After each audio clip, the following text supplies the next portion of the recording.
महाराष्ट्र में बेरोजगारी, स्वास्थ्य व्यवस्था और बुनियादी सुविधाओं को लेकर विपक्ष हमलावर है। महाराष्ट्र के पूर्व गृह मंत्री अनिल देशमुख ने बेरोजगार यलगार तिरंगा रैली का ऐलान किया। वही विधायक रोहित पवार और अनिल देशमुख ने अमरावती अस्पताल अग्निकांड पर भी सरकार को घेरा है। मालक यांचा जो विभाग होता त्या ठिकाणी 3 बालकांचा मृत्यू झाला। अतिशय दुर्दैवी घटना आहे।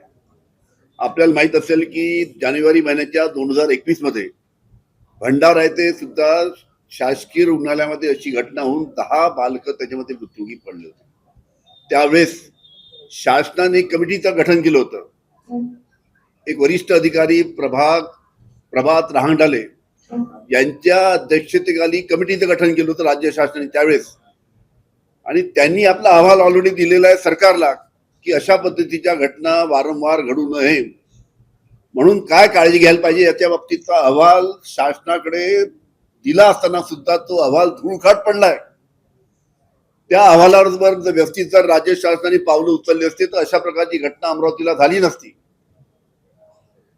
त्याच्यामुळे जो अहवाल अजून पडलेला धुळकात त्याच्या बाबतीत राज्य शासनाने योग्य ती पावलं का उचलली नाही हा महत्वाचा प्रश्न आहे। असं आहे, अतिशय गंभीर घटना आहे म्हणून तर कमिटीचं गठन केलं होतं। पण कमिटीचं गठन करायचं, कमिटीचा अहवाल बोलवायचा आणि अहवाल तो जर पडून राहत असेल त्याच्यावर जर कारवाई होत नसेल तर त्या अहवालाला काय अर्थ आहे? फक्त लोकांना दाखवायचं आम्ही कमिटी स्थापन केली म्हणून।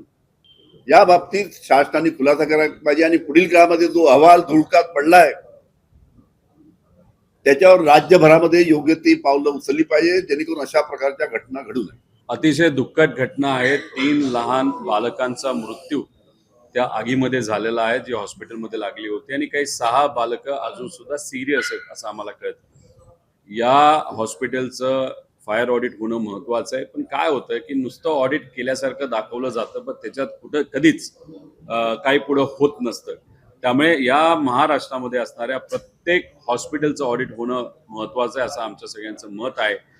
पण हे जी काय घटना घडली ती दुर्दैवी असली तरी आम्ही जेव्हा आकडे बघत होतो की वेगळ्या वेगळ्या कारणांमुळे आपल्या या महाराष्ट्रामध्ये किती बालकं मृत्यू पडतात, आता हे काय श्रीमंताची बालकं मृत्युमुखी पडतात असं नाही। हा जो आकडा मी तुम्हाला सांगतोय त्याच्यामध्ये फक्त आणि फक्त गरिबाची बालकं मृत्युमुखी पडतात वेगळ्या वेगळ्या कारणांमुळे। कुठं आगीमुळे, आदिवासी मुलींना तिथं साप चावल्यामुळे, कुपोषणामुळे गेल्या 3 वर्षामध्ये 40 ते 44 हजार बालकं 5 वर्षाच्या खालील आपल्या महाराष्ट्रामध्ये मृत्युमुखी पडलेले आहेत। तुम्ही शासनात आहात, तुम्ही सरकारमध्ये आहात, तुमची जबाबदारी आहे की कुपोषण का होतंय, पौष्टिक आहार का दिला जाऊ शकत नाही, अंगणवाडीची एवढी वाईट परिस्थिती काय, अंगणवाडीमध्ये जे काही अन्न तिथं दिलं जातं ते जनावरं खाणार नाही अशा क्वालिटीचं तिथं अन्न दिलं जातं, या सगळ्या गोष्टी का केल्या जात आहेत। आदिवासी समाजाच्या लहान मुलांना जे दूध दिलं जातं पूर्वी 250 ml दिलं जातं, आता 200 करायला लागलेत, त्यात सुद्धा जे जेवण दिलं जातं खराब क्वालिटीचं। त्यामुळे पूर्णपणे या घटनेला अमरावतीच्या त्याला प्रशासकीय शासकीय अधिकारी जबाबदार आहेत, त्याचं ऑडिट झालं पाहिजे। पण ह्या ज्या घटना घडत आहेत 44 लहान बालकांचा 5 वर्षाखालील जो मृत्यू झालाय त्याचं सुद्धा ऑडिट तिथं कुठंतरी झालं पाहिजे। त्याच्यात करेक्शन करून इन्फ्रास्ट्रक्चरच्या गप्पा करण्यापेक्षा गरिबाचा जीव कसा वाचेल याच्यावर सरकारने लक्ष दिलं गेलं। आज नागपूरमध्ये हिंगणघाटमध्ये स्मार्ट मीटरच्या बाबतीमध्ये लॉंग मार्च काढलेला आहे, आंदोलन केलेलं आहे। या मोर्चाला सहभागी होण्यासाठी मी इथं आलेलो आहे। महाराष्ट्रामध्ये अनेक प्रश्न आहेत, पण सध्या देशामध्ये सर्वात महत्त्वाचे प्रश्न जो आहे तो बेरोजगार युवकांचा। राष्ट्रवादी शरद पवार पक्षाच्या वतीने या असलेल्या युवक वर्गांच्या असलेल्या बेरोजगारीच्या बाबतीमध्ये एक आंदोलन करण्याचा निर्णय घेतलेला आहे। शासकीय कर्मचाऱ्यांची भरती थांबलेली आहे, पोलीस भरती थांबलेली आहे।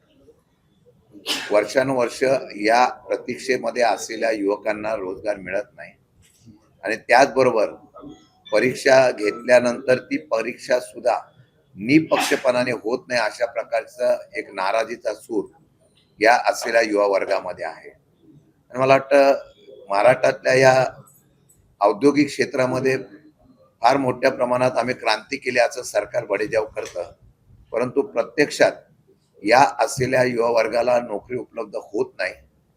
त्या ठिकाणी त्यांना त्यांच्या असलेल्या बुद्धिमत्तेला पॅकेजच्या नावाखाली, अप्रेंटिसशिपच्या नावाखाली त्या ठिकाणी खरेदी केलं जात आहे।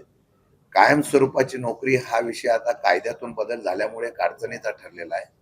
मला वाटतं की त्या बाबतीमध्ये राष्ट्रवादी शरद पवार पक्षाचे आम्ही सगळेजण येत्या 27 तारखेला विभाग वाईज आपण त्या ठिकाणी आंदोलन करणार आहोत. खरं म्हटलं तर आंदोलनाची रूपरेषा आम्ही औद्योगिक क्षेत्राच्या असलेल्या MIDC जिल्हाधिकारी कार्यालय या असलेल्या ठिकाणी आम्ही करणार होतो.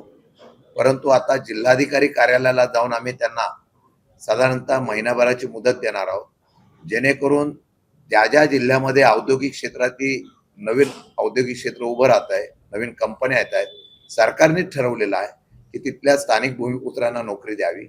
त्या संदर्भामध्ये आदेश निघतात, GR निघतात, पण प्रत्यक्ष कृती होत नाही. म्हणून आम्ही या असलेल्या सर्वातून जशी काही लोकांनी तिरंगा रॅली काढली, आम्ही बेरोजगार एल्गार तिरंगा रॅली काढतोय. 6 डिव्हिजन मध्ये आम्ही तशा प्रकारची रॅली काढतोय.